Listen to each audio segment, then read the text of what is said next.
Recording. Good evening. This is Patrick Scott, and I am in the central time zone where it's actually 7 p.m. In my office, and you can see that it is a snowy, wintry evening on the 15th floor. And I'm excited to be here with you and talking about psychic development. Um, a little background for those of you that don't know me, and I'm looking at the list here. Some of you don't know me super well. Um, I am a therapist by training, and I did 20 years of traditional conventional study of psychology and social work and things like that. And I worked in healthcare. And about 20 years ago, so I'm in my 45th or 44th year of practice, I started getting interested in the esoteric arts, getting interested in past life regression and the other side. And in the past 20 years, I've been devoted to the integration of conventional Western modalities in coupling with the Eastern, modalities. I'm Buddhist I guess by faith or by practice, and I'm a Kumu of Huna. Kumu in the Hawaiian tradition means teacher. It means it's not just teacher like any garden variety teacher, but it's a kind of an honorific title for someone who has completed a pretty intense bit of study. And so, gosh, going on 5 years ago, I was appointed or made, awarded, graduated Kumu in the school that I teach in Kona, Hawaii. And so all of this work in the last 20 years has convinced me that we are all psychic. We are all capable. I was a strange child. I did talk to dead people. I talked to people typically at nap time. I'd be talking to the other side. My parents, or my mother at the time, she was a single parent, thought it was cute because I was talking to people, my friends. My dad, who had passed away, I was talking to him mostly because I missed him. And long about age 6 or 7, you get into primary school and you're taught to shut that down. I mean, even these days, I run a big mental health clinic and we have kids that come in, and thankfully we're able to encourage that sort of open, intuitive awareness of all levels. So we're going to talk about that a little bit tonight and certainly in the class on the 16th. I went through a period of intense academic study where I got a lot of college and I got a lot of degrees and I wrote a lot of books and papers and taught a lot of classes. And when I started my Huna training, which is the tea school in Hawaii, as a student, years ago, I would have described myself as having the intuitive abilities of a brick. Now, others who know me, there are several people here who've known me for a long time, and they would tell you, no, no, no, no. He was already pretty intuitive and pretty psychic. But I had a block about belief. I I think I was scared to believe that I too could have psychic abilities. And so I did my best to shut it down unless I'd had a couple glasses of wine or I was in a social situation and then people would ask me for a read on something or some sort of a intuitive read on something. And I would just blurt out what came out. And oftentimes it was correct or accurate or it hit home. And so what we're going to talk about tonight is that, a couple fundamental beliefs about why I believe psychic development and intuitive awareness is important. Most of us have been raised in a Western culture where we get a lot of credit for our thinking. We got a lot of credit for our conscious mind. If you've done any work with me or others at all, you know that all of our stuff really resides in the unconscious mind, and that our job is to balance, harmonize the conscious mind, the unconscious mind, and the higher self, whatever that you define that to be, the connection to source, whatever it is. And I, for whatever reason, was captivated with the idea of past life regression. I had an experience. I'll tell you the story. I started practicing Buddhism when I was 15, I think. Yeah, 15. And 10 years later or so, the organization that I practiced with has, still to this day, has a weekly newspaper. Now, from the time I was 15 until I was 25, I had a recurring dream. Have you ever had a recurring dream where you have the same dream again and again? And this is the dream. I was in Japan. I knew I was in Japan. I was in a building that I worked at, on grounds of a temple that I worked at.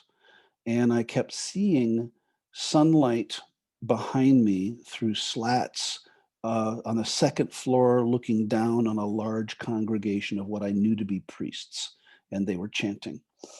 And in the distance, there was an altar with all sorts of accoutrements on it, candles and incense and fruit and things like that. And then at the center of the altar was a big plank of wood that had Asian writing on it, Chinese writing, Japanese writing, something that I couldn't read in the dream. But I somehow knew that that was significant. And this was the dream that I had, not every day, how it occurs. You don't have them every day, but I had them recurring for a decade. I'm 25. I'm living in Los Angeles, and I get the mail. And on the front page of the World Tribune, which is the weekly newspaper, is my dream. It's a picture of the Taiseki-ji Temple in Fujinomiya City, Japan, of the head temple of Nichiren Buddhism, which was exactly right down to the slats and the sunlight and the congregation and everything. And I freaked out. I popped.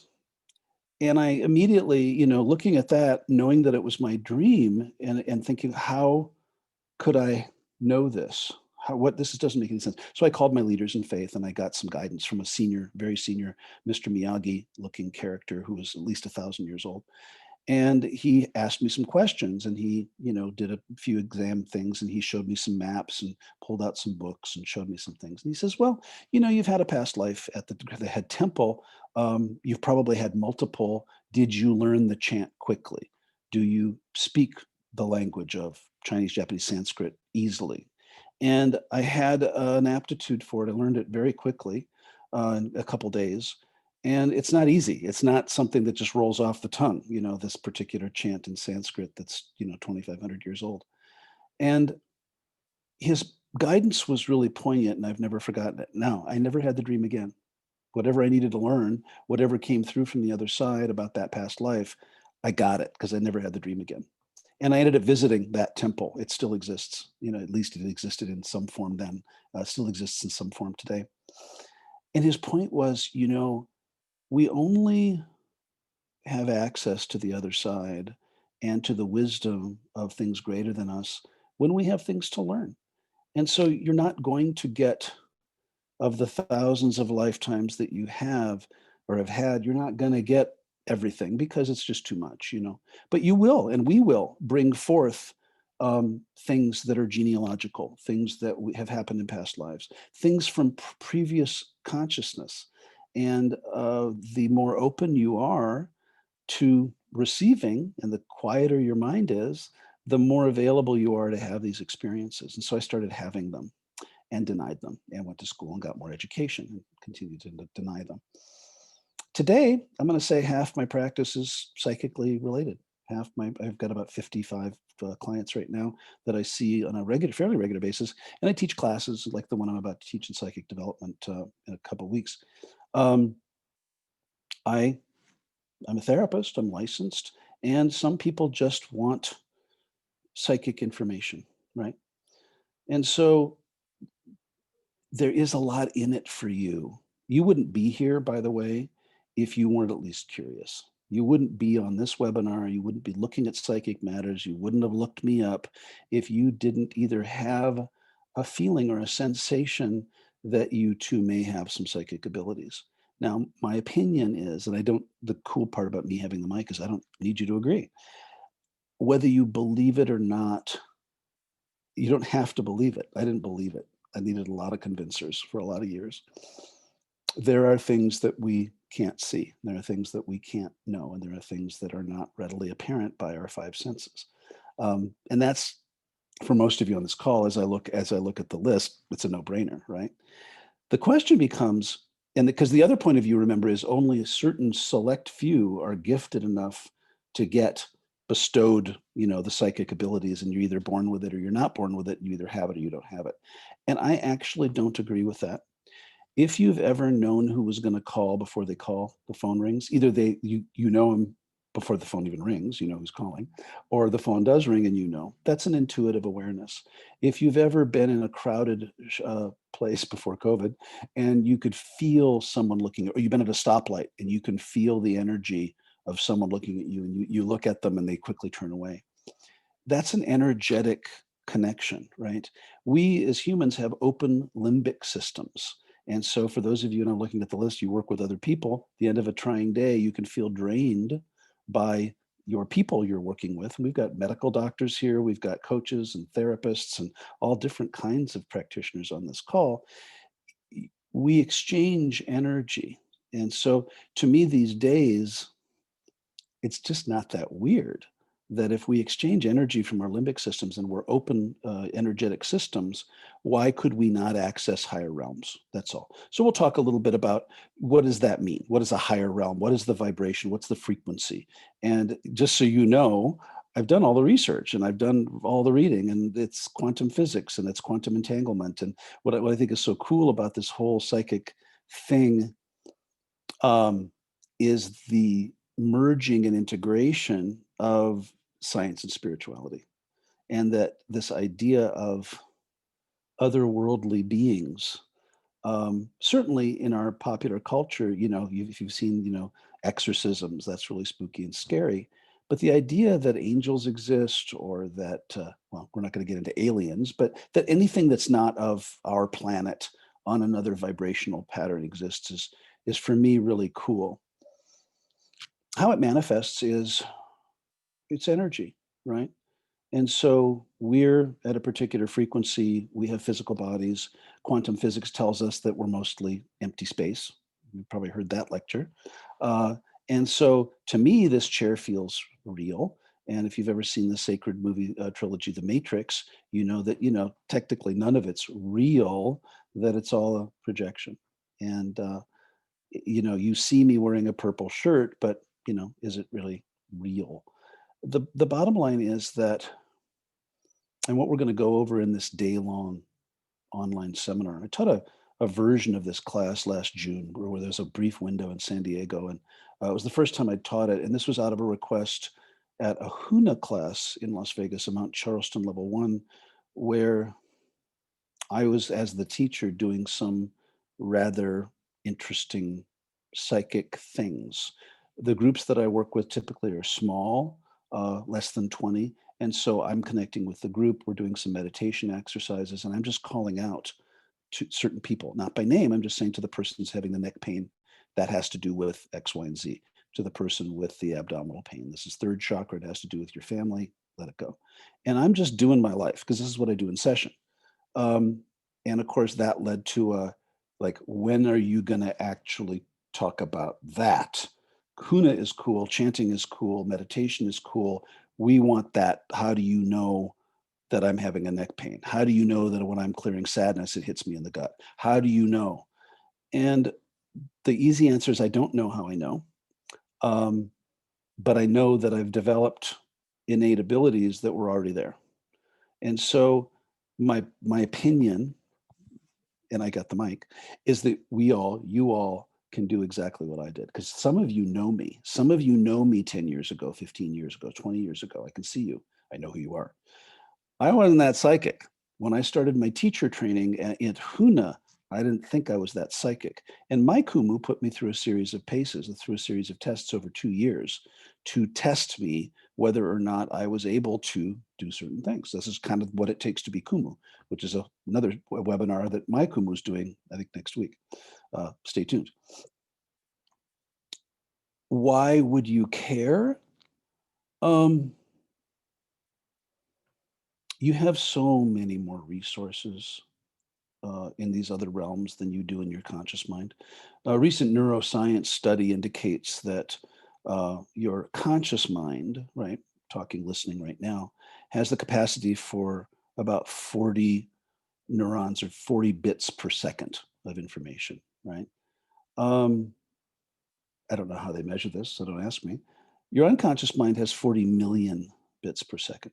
And so the capacity, you know, and there's other research that's been done in neuroscience. If you've ever heard a song on the radio and it takes you back and you're flooded with memories, if you smell something and you're flooded with memories, grandma's chocolate chip cookies, for example, it's beyond our capacity to count what's going on in terms of words per minute or whatever. But those are intuitive. You're accessing your unconscious mind. What's cool is when you begin to understand that some of the information you get is from other sources. It's not you. And that can be creepy. We're going to talk about that. That for thousands of years, cultures, not much of the Western culture, but other cultures, which is much more, many more people, have acknowledged that is an other side. There are other realms. There are other dimensions through which energetic beings communicate. And if you look at any of the world religions, there are references to those otherworldly beings, angels, things like that, dead relatives, certain lions and tigers and bears, oh my. And for the population to understand that, a lot of times they were made pretty spooky and scary, and they were made of the devil, or they were, it was, if you are, paying attention to a particular energy that's not friendly or it's dark, then you're in association with the devil. I had an interesting question the other day. In fact, I'm going to get to your questions. I know some of you are chomping at the bit about the questions. You sent me an email, and I appreciate it. The question was, can I choose who I interact with? Like, if I open the floodgates of being more intuitive, am I just going to, is everybody going to come in? I mean, is the devil and whatever other negative, dark forces, are they going to come in? And I say to you, yeah, you can absolutely control, and that fundamentally we are of the light, and that the light is more powerful than the dark. And so people watch me do depossessions or do different kinds of rituals where there are dark spots or dark forces or dark energy. And I'm not afraid of them because I know that I'm a lot more powerful than they are, and that they're just misguided. And there's a dicey proposition about, if you're afraid of psychic attack, you may draw it to you. If you have a belief system that believes that you can be, possessed or invaded by the devil or whatever, then that could be true for you. And we have tools to let it go. So my fundamental belief is every single one of you on this call, and there's a lot of you. That's so awesome. Wow, thanks for coming. Have had a psychic experience. Every single one of you. And I've been doing trainings going on 35 years. And I was asked, have you ever known who was going to call before they call? Have you ever had a dream and then it happened? Have you ever had a premonition and it came to pass? Have you ever had a reading, quote unquote, about someone that you either liked or you didn't like, and it turned out to be true? Have you ever not trusted your gut? Have you ever not trusted your gut, and you know how that works out? And so, question is, how do you overcome your own disbelief? And so I'm going to say, for the purpose of this class, well, you're here. And so you've got some curiosity about it. The benefit I have had in the last 20 years is I get to work with people all day, every day. And so the things that I'm going to talk about in terms of what are the four categories or sections of psychic development, I practice every day. Now, this is not me throwing the gauntlet down and saying, you've got to do what I do, and but I'm going to tell you, to the extent anything you want to develop in terms of a capacity, certainly your mindset is important. And so before we even get to the four components of psychic development, the necessary nuts and bolts, if you will, you have to get your head and your heart in the right place. And if you, I just know this to be true, if you don't believe you can, you can't. If you don't believe that other things exist, you can't. Now, what I find that gets most people's way is the question, how do I know if I'm right or not? And this right or wrong thing, how do I know?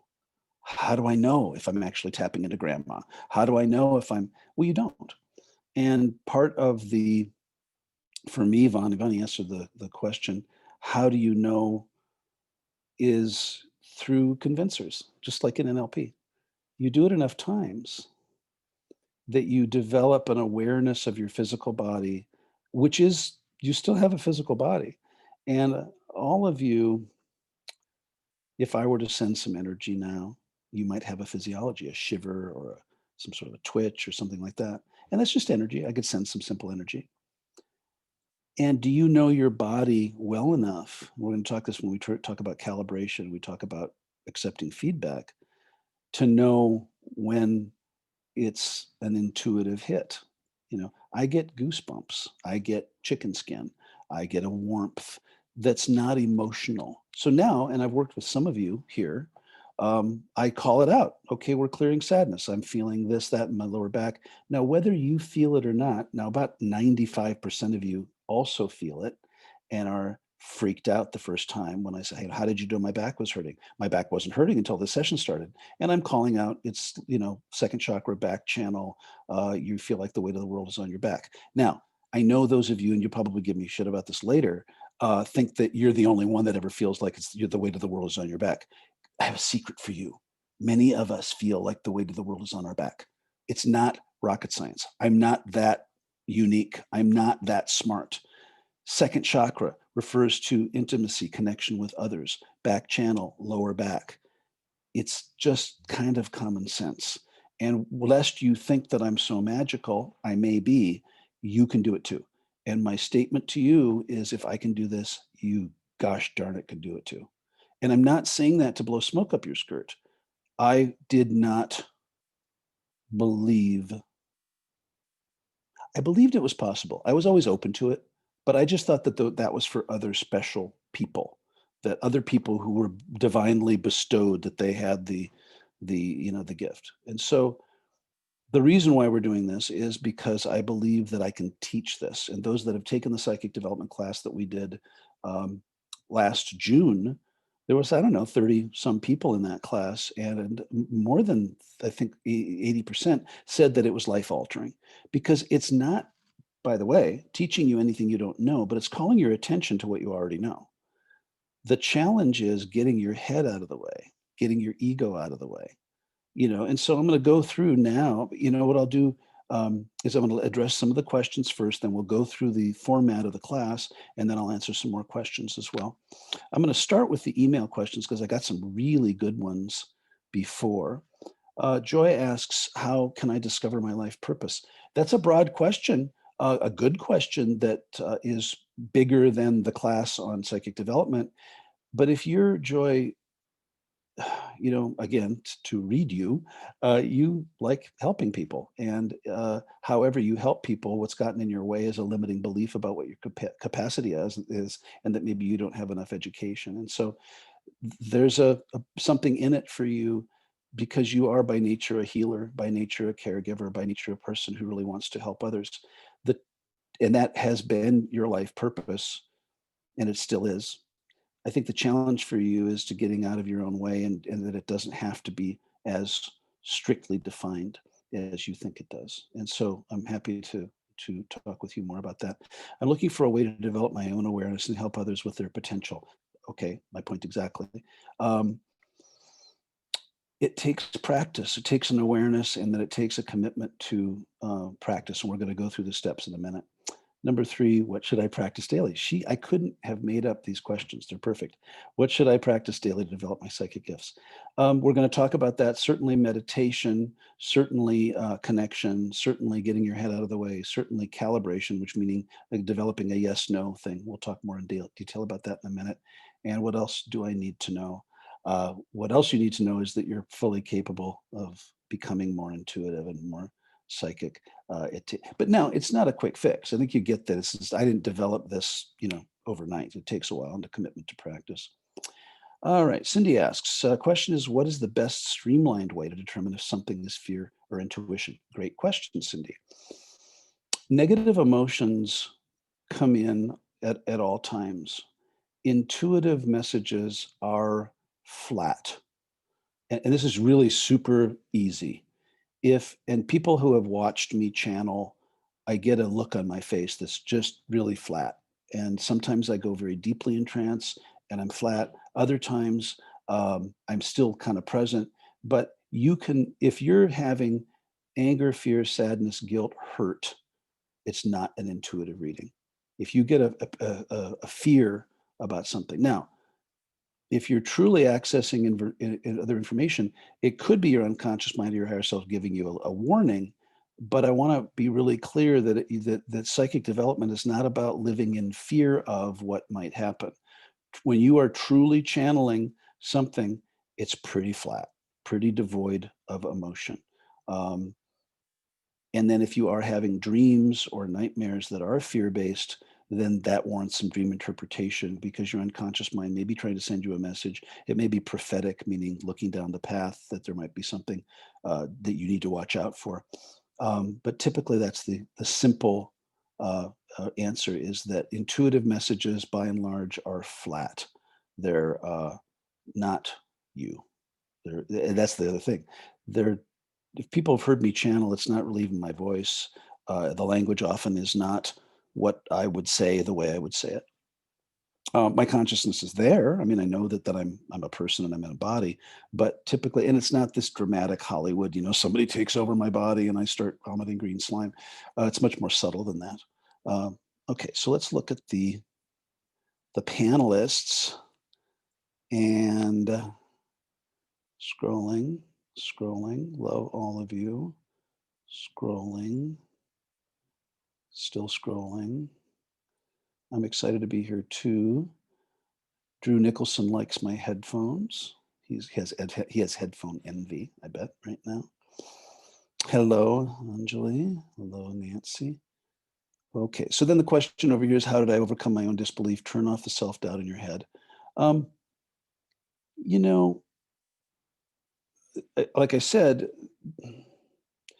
dispelling a limiting belief that it's possible would be number one. If you believe that none of this is possible, then, well, that's what it is. It's like the person I used to tell a story in class where somebody came up to me and said, I dare you to hypnotize me. Allegedly, you're some hotshot hypnotherapist. I don't think you can hypnotize me. I've never been hypnotized. Okay, congratulations. You cannot be hypnotized. Enjoy your life. Like whoever you think you are, you're more than that, which says somebody I know, and whatever you believe, and so it is. Somebody said one cliche. It was like Henry Ford. I'm not going to do it right, so I'm not going to try. Whether you think you're right or you think you're wrong, you're right, or something like that. And I think I pulled that out of some otherworldly orifice. So you don't have to do anything. My recommendation is you suspend any limiting beliefs that any of this is possible. Because if you're going to go in it with, oh, I could never do that, and I'm not the kind of person, and I'm not spiritual, and I'm not this, and I'm not that, most of you have tools to let go of that crap. So that's the first thing. You have to get out of your own way that way. Now, the second thing is you have to suspend the need to know, suspend the need to be right, suspend this idea that if you feel it, it must be so, and check your assumptions. I don't mean assumptions. I mean, assumptions are layered. Many people walk around the planet and they say, I assume it, therefore it is. In the absence of information, we make it up. We often make it up negatively. I do that all the time. Just did it a minute ago. And if you can, so if you look at the three layers of assumption, many people, if they assume it, and we know the thing about it makes an ass out of you and me. Number one, this is so. I assume it, therefore it must be fact, right? Now, if you can broaden your assumptions to, this could be so. I don't know, could be so. So I do readings for a lot of people and I get a lot of information and I'm scrambling as fast as I can to translate. Sometimes I'm not, it's just coming through. I don't have any way of knowing what the exact details are. I'm not attached to it, which is also important to not be attached to it. But I say, well, this could be so. I don't know if this makes sense to you. And then I just do the reading. I just translate. And sometimes, which is really fun, they go, oh, no, that doesn't make any sense at all. That doesn't make any sense at all. And then the following week or 2 weeks later, oh my God, I thought about what you said and it wasn't my grandma, it was my aunt. And it was, so it's not literal and it's not linear and it's not exact, any of it. Some of you may be very kinesthetic. It's a feeling. You have a visual, you have an auditory sensation, you have a physical degustatory. My joke, and you can laugh. I spent years going, is it gas or, is it the burrito I had for lunch or am I having some sort of an intuitive awareness? Sometimes it was the burrito. but learning yourself so that you can actually make the distinction between this physiology I'm happening. Gee, I notice when I tap in, I get chicken skin. Gee, I notice that every time I work with this person, I'm having, XYZ happen. And to be able to differentiate that from your own stuff. And so the third layer of assumption is this so? Truly to come from a point of view of appreciative inquiry. Like, I don't know. I don't need to know. Sometimes I don't want to know. I'm just open to whatever flies in. And I'm not going to put myself in a situation where I need to be right. So I always preface any reading. And for those of you that have worked with me, I'm like, you want therapy, we'll do therapy. You want hypnosis, we'll do hypnosis. You want HUNA and NLP, we'll do that. You want a reading, the disclaimer is we're recording it. It comes through, take it or leave it. Take what's valuable, leave the rest. Is this so? And so your detachment from needing to know, needing to be right, being accurate, being literal, will get in your way because that has to be filtered through your ego. And when you filter it through the ego, oh yeah, you're self-conscious and oh my God, this person, and what if it's not grandma? What if it's Aunt Tilly? And so there's a repetition of practicing just being open. And that's not easy. It's not easy to keep your head out of the way. And I still, to this day, after thousands of readings, thousands of things that I've done psychically, I get a little nervous. And I get a little bit like I had a guy a few weeks ago who said, yeah, I don't know if you can do this. And he asked me, and I got a little bit like, I don't know if I can do this either. But you trust me, I trust you. It's private. Let's just see what comes up. And that's how I've just gotten out of my way, is just by literally not claiming to know anything, not needing to know anything. This is coming through. I offer it to you. You can take it or leave it. Rarely, yeah, I'm going to say really rarely, do guides, spirit guides, dead relatives. The other side, as I've come to understand it, is truly like bunnies, rainbows, and unicorns.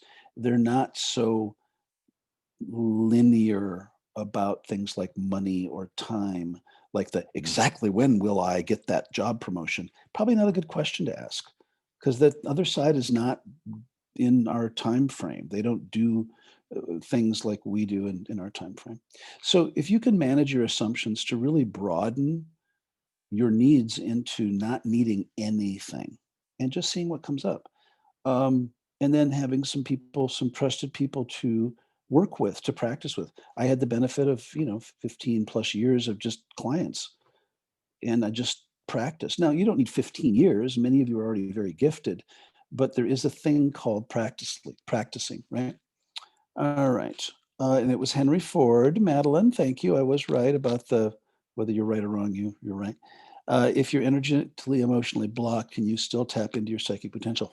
Yeah. And this is Indy Lee, who I'm really glad you're here. Your emotions will get in the way. Your feelings will get in the way. We call it baggage. And if you are clouded with your own stuff, you're not going to be able to listen. Think about it, not even from a psychic development point of view. Think about it from a listening point of view. Have you ever, and I do this all the time and I get feedback and it's not good. Have you ever been, well, see, I work, this is funny. So I work and I have a computer in front of me and I'm on Zoom. So this is not that uncomfortable for me. I have turned off my texts. I've turned off my email. I've turned off my notifications because I am male and I cannot do more than one thing at a time. And if a notification of, email came over, I'd have to look at it. And then if it was distracting, I would go somewhere else for a second. And I think people understand that, right? This is human. And have you ever gotten an email and you didn't like the tone and it was triggering? And you were in a meeting or you were talking to somebody. This happens to me nearly every day. That's why my commitment to you, those of you that I work with, when I'm with you, I'm really not on Facebook. I'm really not looking at anything else because I can't possibly juggle texts and emails and all that kind of stuff because I get distracted. And so when you're having a conversation with someone and they say something that's triggering, your listening can go to zero. And literally, you can be talking to someone and either you get triggered or they trigger you, and they can sound like that Charlie Brown teacher, wah, wah, wah, wah, wah, wah. And you glaze over, and I get feedback from my people at the clinic that when that happens, I glaze over. Clearly, I dissociate for a second. I try to bring myself back. And so imagine psychically, if you're not pono, if you're not, and pono means balanced, congruent, you're having your best self day, right? You will get in your own way. You have to have tools, and we have them, and we talk about them in the class, to release the negative emotions, to do the forgiveness work, to do the letting go, so that when you are trying to be, like quote unquote, when you're opening yourself up for otherworldly information or psychic information or intuitive awareness, whatever you want to call it, that you're balanced, that you're not under the influence of a negative emotion, you're not stressed. People, this is funny, but I get feedback that people just wonder, like, God, you're just so chill. I'm not really that chill. Though those of you that know me know that I'm really not that chill. I can be super intense. But when I'm kind of doing this work, I'm pretty chill because it's effective. It helps me get out of my own way. And that's why I have to minimize distractions. And I find also that I'm at the office right now in Minneapolis. I have the clinic in Las Vegas, and the walls are pretty thin. We have noise machines that make sure that it stays private. But every once in a while in the office next door, I'll be doing, of course, a hypnosis session or a channeling or a reading, and the client in the next room is just freaking out. And that's all I can hear. And the person in trance doesn't hear it. And I'll even say something like, and the noise outside of this room will help you go deeper. They don't even notice. I notice, and I'm distracted. So keeping distractions to a minimum after you've let go of whatever baggage you have about being able to be psychic at all. And I'm telling you, you all can be. There is going to be a replay, Madeline. I'm recording it right now. So thank you very much for that. Okay, awesome. And there's a Q&A. I see a Q&A. I am so masterful. I have yes, no signals that kinesthetic with higher self of Vaiku and Unihipili. Is there a way to upgrade this to non-yes, no dialogues? Yes, Eric, there is. And I'm going to answer this live. So Eric Rosen, ladies and gentlemen, is a quite proficient, masterful hypnotherapist. I respect his work tremendously. After you know what, Eric, I'm going to get into the four nuts and bolts of the psychic development class of what we're going to go over to help you understand, put a framework around that, and then we'll get to that specific question in a minute. So, the first really step, I'm trying to think about the order and how I want to talk about this, so give me a second. I've been rambling.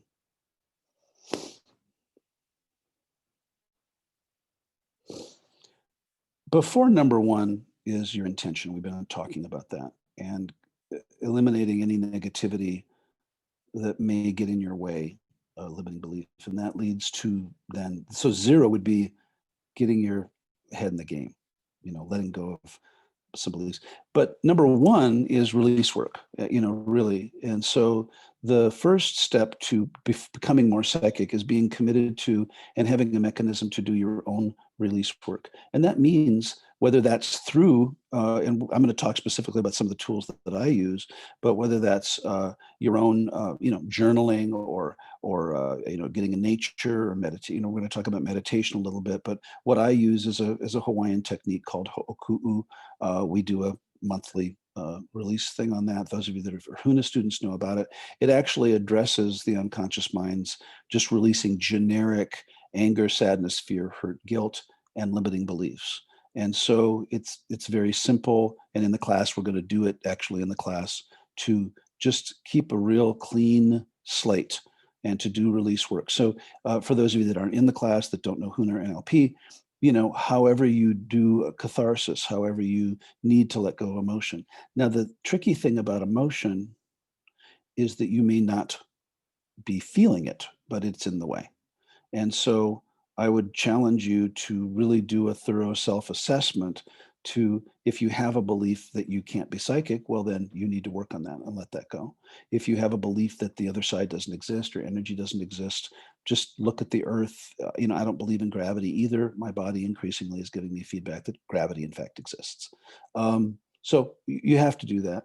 And so the first step really is coming up with a way, a mechanism to let go of baggage. Now we define baggage as that negativity, ego-based negativity that resides in the unconscious mind that gets in our way, that formulates defense mechanisms along the way.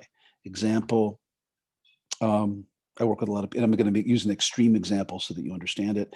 I work with a lot of people that have PTSD or panic disorder. They won't leave their house, which is, I have people now telling me, see, I was right. It's not safe to leave your house, and we joke about it because they don't want to leave their house and now they don't have to. And we laugh. It's fun. It's fun. It's not ridiculing them. They just remind me that they are absolutely right in their paranoia that it's not safe to leave their house.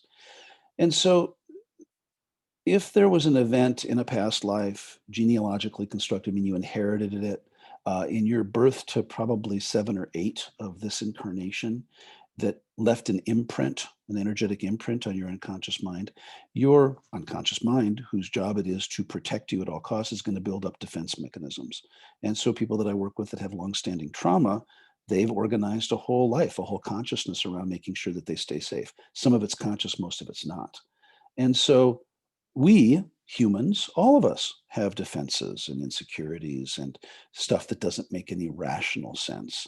But viscerally, and I'm going to include myself, that with all the work that I've done, with all of my commitment to self-care, yeah, my stuff comes up. And in the core wound stuff, the deep, deep, deep stuff, I think it takes the incarnation. Because with some of this stuff, karmic patterns and stuff, I work with people and they say, well, gee, I cleared anger. Why do I still get pissed off on occasion? Well, because you're human.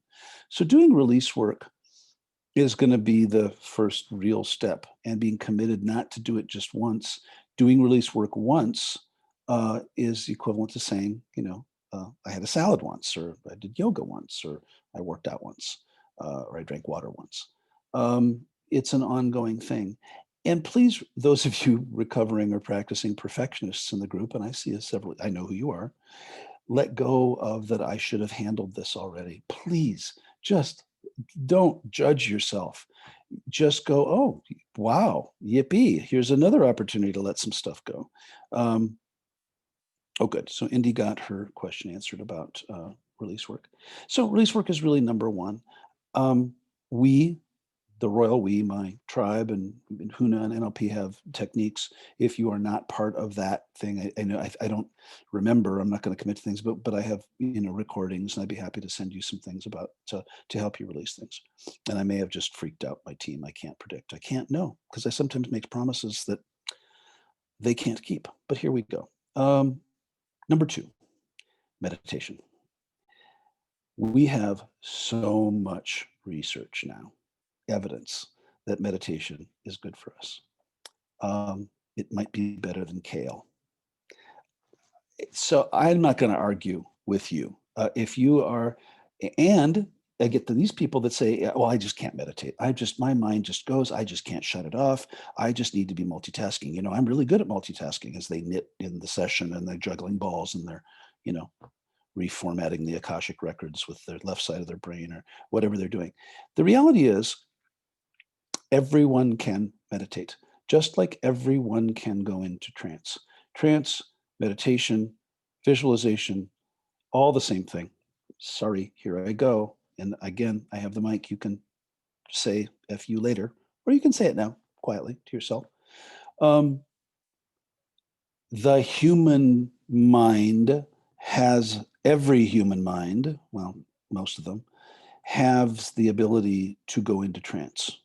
Every human mind has the ability to go into what's called an alpha theta state, which is an EEG brainwave pattern. You do it every night when you go to sleep. You do it every time you drive home and you don't know how you got home. You do it every time you watch a movie. Remember movie theaters? I miss movie theaters. Every time you watch a movie and you get so engrossed that you don't notice the passage of time. You go into that alpha theta state. And for the purposes of this class and my talk tonight, it's all the same. Now we, talk about using a mantra or a seed or a Zen meditation, whatever.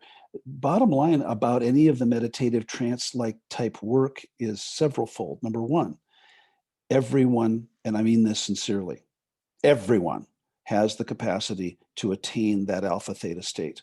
Alpha is that state where our physical body is relaxed, our mind is quiet, not shut off, quiet. At least the flow of thoughts is there's more space between the thoughts, right? And that we, are relaxed. We're not asleep, by the way. Alpha is a precursor to sleep, but we're not already asleep. The other brainwave pattern, and if you've ever had this happen as you're going to sleep and you have this twitch, this kind of a twitch, that's called the theta twitch, and that's a signal. It's not going to hurt you. Sometimes it wakes you up, but it's the signal that your brainwave pattern is shifting from alpha into theta, and alpha theta. Now, too deep theta, you're going into sleep. It's a different experience. It's a great experience. I love sleep, but deep sleep, REM sleep, is necessary for the body. It's restorative, but it's not trance and it's not meditation. And so think of the times where you've been so engrossed. The reason why video games, by the way, are so compelling is that they require a level of trance. They require some mastery, some hand-eye coordination, some immediate feedback. And the reason why they're so compelling for kids. So parents sometimes don't like me when they come in and they say, oh, my son's a video game addict. He's 15 and he spends a whole hour every day on Fortnite. And I kind of roll my eyes and goes, that's all? And they want to take the PlayStation away from him. The more trance, the better. Now, 20 hours is too much, 16 hours is too much. But to be in a trance state, in Huna, we call it Hakalau, it's the waking state into more of a Hiolani meditation, just to use the Huna language for the Huna students here, a deeper level of trance. But anywhere in there, the point is your head's out of the way. Your mind is out of the way. Your thinking is out of the way. Your emotions are out of the way. And that's the goal. And so the practice of meditation is for the purpose of getting your head out of the way. Student on the June 6th. I'll probably be just as irreverent here because I think all of you. Apparently, what he took away from the class on June 6th in San Diego was shut the fuck up. And I say that laughing because that's what I had to do, is I just had to stop thinking, stop talking, stop questioning, stop wondering, just shut up. And apparently that was the life-altering portion of that class. So I say that to you. And I use meditation, once you've cleared the negative emotions, which can be distracting, to meditate and be able to get into a state of relaxation where you have access and openness and you're receptive to other energies. All right. So that's meditation. And there are many kinds. A beginner meditator, I think, should use a mantra or some sort of a seed. And we'll teach you one, in that class. Madeline says that meditation is better than kale. And I agree. I tend to like kale.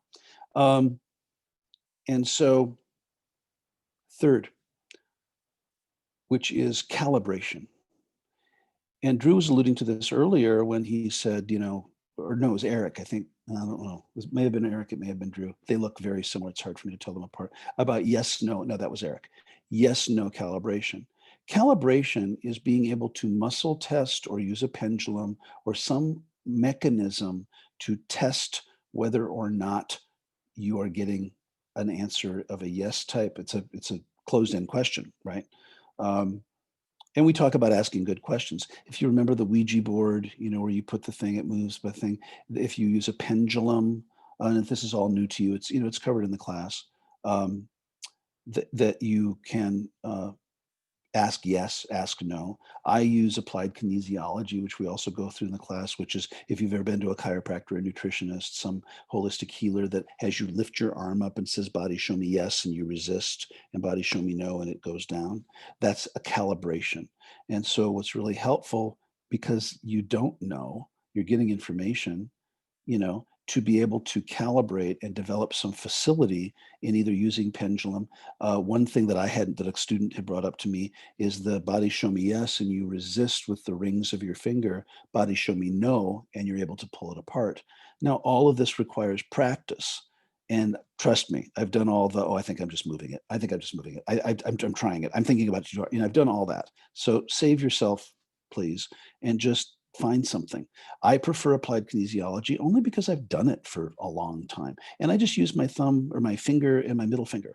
Body show me yes, body show me no. Is this a really great group of students? Yes. Um, will I win the lottery? Yes. Am I a magnificent public speaker? Yes. And the reason why I say I'm probably not going to win the lottery because I'm not going to play, where this is coming from is equally as important as the question. And so if I ask my higher self, will I win the lottery? It wants the best for me. So, yep, it's going to, am I a tremendous public speaker? Oh, I'm the best, So when you're doing this for a psychic intention, you're very clear about whether you're tapping into your body, is this an otherworldly being, yes or no? Eric's question, which I'll take a step further, which is a little bit more advanced, and it's not something that we cover in the class, although I'll give you an opportunity in the coaching program to practice this, which is an add-on to the class, is sometimes you get information and it's text or voice or vision or images or something, and it's not just a yes/no thing. You're getting prose or poetry, prose, you're getting it. And so then to have a mechanism like automatic writing, or to be able to use your phone as a voice recorder and just channel it. And a lot of times when I'm channeling, I'm doing both. I'm saying body show me yes, body show me yes. You see Eric over there. Do we have permission to work together? Yes. Is there anything found in his chakra system? Yes. Anything in his meridian system? No. Is there anything found in anger? And you just start with very general, clunky things to get a sense of calibration, which is also, from the Huna point of view, the law of correspondence. You want to have correspondence with either your client or the upstairs folks. And so, we go over that. The class is not going to, it's going to give you a lot of work to do, frankly, because there is a lot of practice that's involved. And calibration is key to at least, and I can psychically hear you say, but how do you know it's right? You don't. And if you are too attached to an outcome, I've noticed that people who I love and who are very close to me, I'm not a psychic because I have an agenda with my kids or with my partner or with my family or people that I'm close to. I don't like to read them. It takes extra effort for me to get my stuff, my ego and stuff out of the way.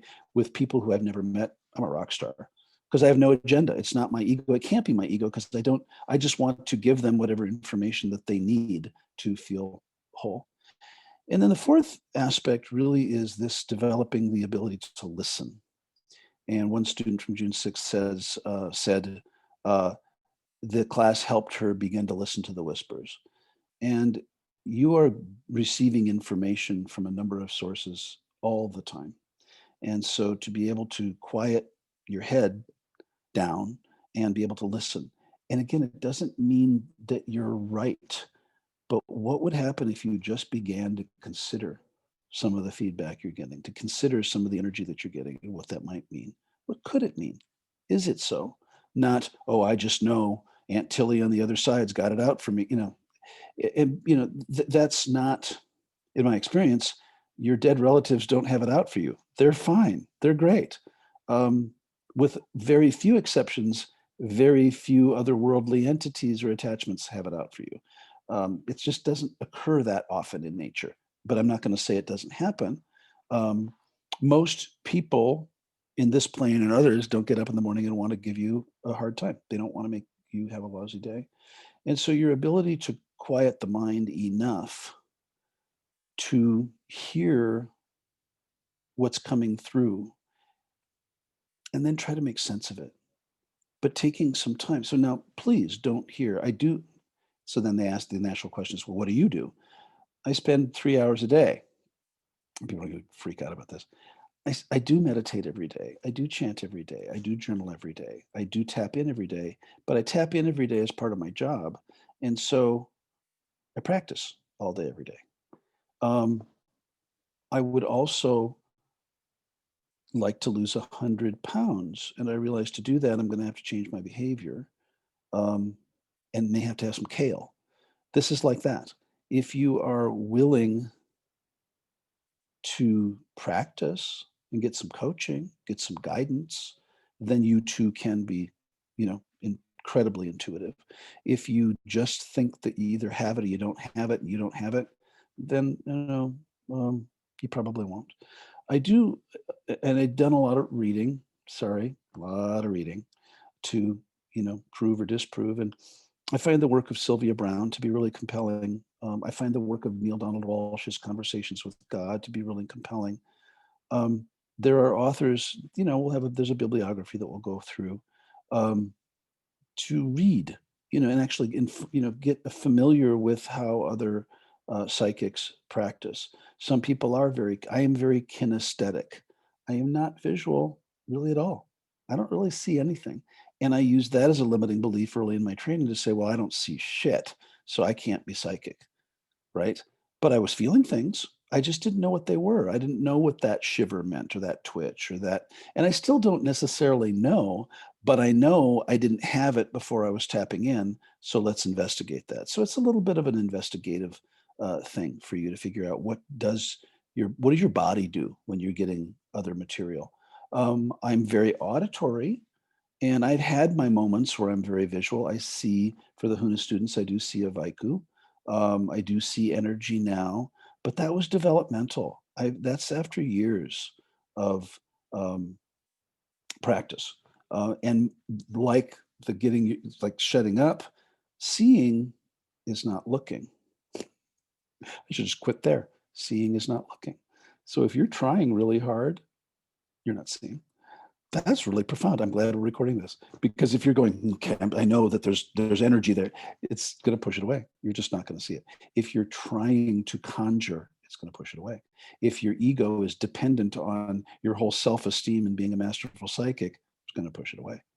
If you're thinking so much in your meditation that you're strategizing, what's for dinner and the minivan needs servicing and all that kind of stuff, it's too loud. This is too loud. And so really listening and just getting quiet enough to listen on a regular basis, and then just do some sort of a practice. I do certainly advocate automatic writing.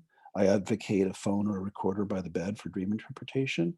I advocate journaling, meditation, listening, anything that's going to get you out of your head, if you will. So, yeah, and I'm testing if I've covered everything I wanted to cover, and I have. Um, are there any questions? So we have a class online. Many of you are already registered for it, I can see. January 16th at 10 a.m. Pacific time. It is a full day. It's like 6 hours it's gonna be online. It'll be my first class online because I'm so modern. Um, and it's going to cover all the details and some exercises and things like that. And then for those of you that are alumni, and I see some of you are here, starting in February, we're going to launch a psychic development coaching program, which will be a 6-month cohort-based coaching, meaning we're going to start with a group and take them through a process of really practicing and developing each other and that kind of thing. And that'll be a regularly occurring meeting that's private and closed. And so wherever you got the information about this particular class, it's also there. And my people are saying drpatrickscott.com/psychic development online, which is a lot of hyphens. drpatrickscott.com/psychic development online / Got it. All right. Are there any questions? We've got a couple Q&As down here. If someone intuitively tells you something will happen in your life, how much does belief or disbelief play in the manifestation? Yes, it can, and it does, and it can become a self-fulfilling prophecy, and it can happen anyway, even if you don't believe it. So it's kind of all over the map. It can be deterministic, which means that if they tell you it will and you believe it will, it may happen. If they tell you it will and you don't believe it, it still may happen. It's a premonition. You take it with a grain of salt. Kristen, how can I utilize my abilities even before the class to understand how, why, to truly hear what is coming through for me? I've been having lower back pain on and off, which I know is deep emotional energy. Yes, it is. It's been locked in. I also know that I need to ask this question on here as it really acted up even more in this call. Of course it did. Sorry. Yeah, so certainly release work and digging into this feels like a core wound. It feels like it's really old, and that is work. That's not necessarily psychic work. It's your own individual work to um, find out the root cause of what that is and whether it's this life. And if you email, and I don't know, your name is really familiar. I don't know what classes you've done. We can send you a recording to help with that release. And that's Dr. Patrick's info at drpatrickscott.com. And then Ben, hi Ben, says, is it recommended or required to have completed the NLP coaching program prior to this coaching program? No, there's no need. This is really specific. I mean, this is going to be, specific. The coaching, the NLP or TEP coaching program is about becoming a coach and coaching, with other people to become a coach for others. This class is specifically on developing your own psychic abilities and to work not only with me and through structured exercises, but also you'll have a cohort and partners to practice release work, to practice meditation, to practice getting your head out of the way, to have a support network of like-minded people where you can feel not so alone if you think you're a freak, because you're not, or we all are. Take your pick. All right. So I think that's enough. Jeff Hall says hello. Apparently I'm amazing, according to Jeff Hall, and he thanks me. And Vonnie thanks me. Okay. So I'm going to say some words in Hawaiian that we always say to conclude a class. And so repeat after me, malama pono, which means we all stand in righteousness. We're all in this together.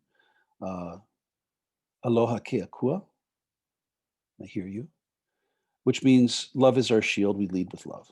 We are of the light and we are of love, and that's what we lead with. Aloha ke kahi I ke kahi, which means love one another, cherish one another, support one another. And finally, because we as a hui, we as a group, will see each other at some point in the great beyond or here or in class, we say a hui ho. And I hear you, and I say, class dismissed. Love you all. Happy New Year. Bye.